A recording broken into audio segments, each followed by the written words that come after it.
it was advised that we needed to get treatment right away. We were unable to get in any of our specialist appointments expedited, so I contacted a clinic in the United States, and they were able to see me within a week.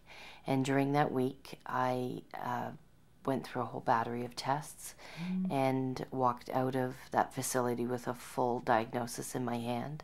And the outcome was that I needed a brain tumor removed from around my pituitary gland, and that I had developed a very rare condition called Cushing's syndrome.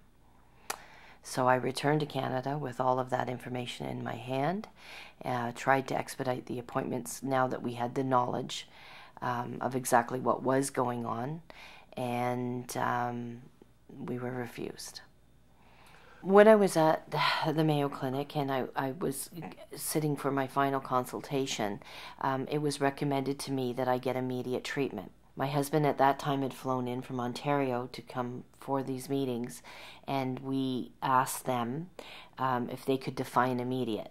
They literally stopped talking to me at that point, turned to my husband and said, "Your wife will be dead if you wait." And so we said, well, if we were to have treatment here, like if you could define immediately, so that we knew how we could gauge that when we came home, because I'll be completely honest, I had no intention of ever getting treatment in the United States. Going down for a diagnosis was a big step for me, but I felt that if I could at least get a diagnosis in hand, then I would know what I needed to know when I went to see the physicians here.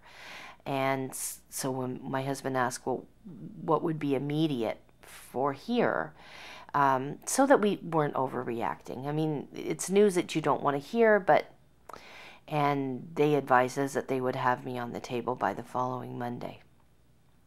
We, as Canadians, have been raised to believe that the system is there to protect us and that it will always be there for us and that it's free.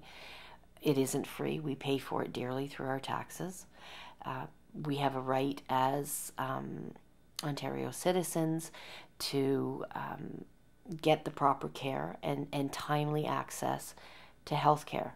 If the government is going to control the providers of our health care, then I feel that the government has an opportunity to provide it in a timely manner. And that, unfortunately, isn't happening.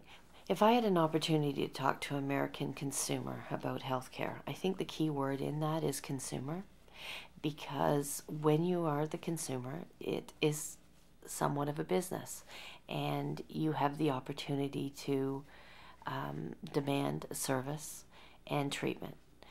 As a consumer of healthcare in Ontario, it is not like that. You don't have those rights. You basically have to just deal with what's given to you, and you have to go along with it.